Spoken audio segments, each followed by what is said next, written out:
আজকাল দেখি একটা কন্ট্রোভার্সি চলতেছে।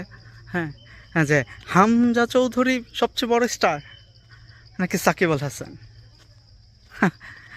হাস্যকর একটা বিষয় না? আপনি যার একটা কেরিয়ারে মাত্র হচ্ছিল জাতীয় দলে একটা ম্যাচ, আর যে নাকি হচ্ছে ধরেন 15-20 বছর যে নাকি সার্ভিস দিল দেশটাকে, আপনি তার সাথে কার তুলনা করেন? হ্যাঁ, Hamza he is a best player, আমি বলবো ফুটবলে মোটামুটি সে ভালো একটা, কিন্তু সে তো আসলে ধরেন বাইরের কান্ট্রিতে খেলে অভ্যস্ত, আমাদের সাথে অভ্যস্ত না।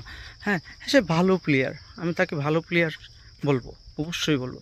কিন্তু আপনি যদি হামজা চৌধুরীকে আপনি যদি সাকিব আল হাসানের সাথে তুলনা করেন, তাহলে এর চেয়ে বোকামানি ছাড়া আর কিছু হতে পারে না। তারপর হ্যাঁ, সাকিব আল হাসান, আপনি চিন্তা করতে পারবেন কিনা জানি না, আমরা দেশকে যে ব্যক্তি রিপ্রেজেন্ট করে, হ্যাঁ, দেশকে যে ব্যক্তি রিপ্রেজেন্ট করে, হ্যাঁ, তাকে নিয়ে হচ্ছে এলো, শুধু রিপ্রেজেন্ট করে বললে ভুল হবে।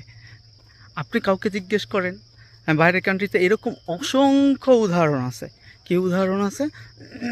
যে জিজ্ঞেস করে যে যদি কোনো দেশের বাইরের কোনো দেশে যদি বলে যে আমি বাংলাদেশ থেকে আসছি, কাউকে যদি জিজ্ঞেস করে যে হ্যাঁ তুমি কোন দেশ থেকে আসছো, কেউ যদি জিজ্ঞেস করে, তখন সে সবাই বলে হ্যাঁ যে তুমি কি সাকিব আল হাসান দেশের লোক। আপনি এইটা প্রমাণিত একজন না, আপনি যদি বলেন যে একজন দুইজন, হ্যাঁ, এরকম অসংখ্য উদাহরণ আছে।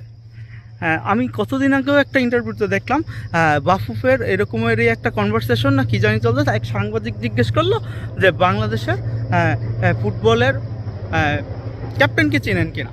তো তখন সে বললো যে জামাল ভুঁইয়াকে চিনেন না। সে জামাল ভুঁইয়াকে চিনে কিনা, সে জামাল ভুঁইয়াকে চিনে না। সে হচ্ছে, তাকে যখন জিজ্ঞেস করা হলো যে বাংলাদেশের সাকিব আল হাসান ক্রিকেটার, হ্যাঁ, তখন সে বলছে যে সাকিব আল হাসানকে চিনে। মানে অবাক লাগে আসলে।